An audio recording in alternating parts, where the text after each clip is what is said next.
fraught with peril issue, making war, that a public discussion was required. They're avoiding all public discussion. To talk to us in the skiff, where we didn't get adequate answers even to our questions, but not let the American people know what they're doing, when it's the American people who have always paid the price when we try to do this regime change in blood and treasure. We need answers. We need answers to these questions, and we need them made publicly. Thank you. Thank you. All right, let's hold in place, please. All right. I'm against everything he said. So. Why are you saying this behind closed doors? Well, there's a lot of operational details that can't be discussed publicly, obviously, for obvious reasons. So as we move forward, we'll describe our process, which is a threefold process in Venezuela. I've described it to them now. Step one is the stabilization of the country. We don't want it descending into chaos. Part of that stabilization, and the reason why we understand and believe that we have the strongest leverage possible, is our quarantine. As you've seen today, 2 more ships were seized. We are in the midst right now and, in fact, about to execute on a deal to take all the oil. They have oil that is stuck in Venezuela. They can't move it because of our quarantine and because it's sanctioned. We are going to take between 30 and 50 million barrels of oil. We're going to sell it in the marketplace at market rates, not at the discounts Venezuela was getting.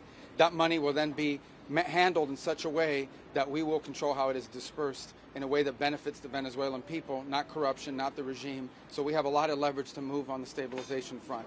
The second phase will be a phase that we call recovery, and that is ensuring that American, Western, and other companies have access to the Venezuelan market in a way that's fair. Also, at the same time, begin to create the process of reconciliation nationally within Venezuela, so that the opposition forces can be amnestied and released and from prisons or brought back to the country and begin to rebuild civil society.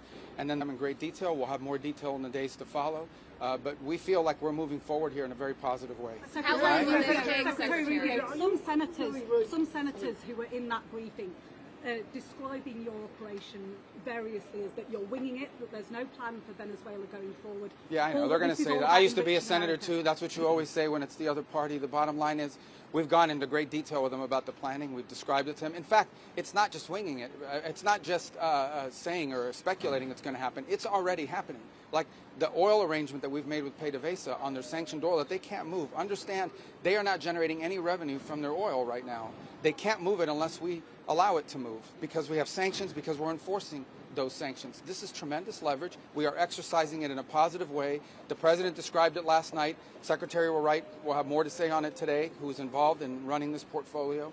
And we feel very positive that not only will that generate revenue that will be used to the benefit of the Venezuelan people, and we're ensured that that's what the case is, but it also gives us an amount of leverage and influence and control over how this process moves forward. Mr. Secretary, on Denmark, sir. Mr. Secretary, on Denmark.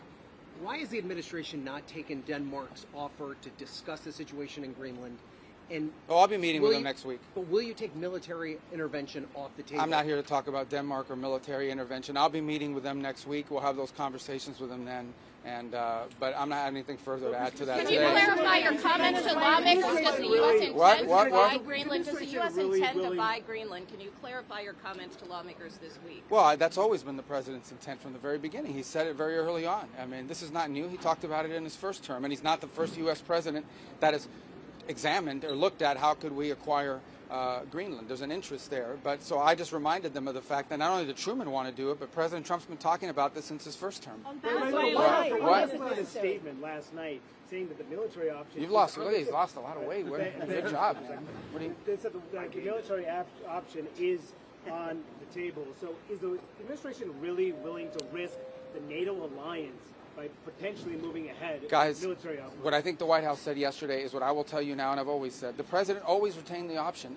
Every president, not this president, every president always retains the option. I'm not talking about Greenland. I'm just talking about globally. If the president identifies a threat to the national security of the United States, every president retains the option to address it through military means. As a diplomat, which is what I am now, and what we work on, we always prefer to settle it in different ways. That included in Venezuela. We tried repeatedly to reach an outcome here that did not involve having to go in and grab an indicted drug trafficker.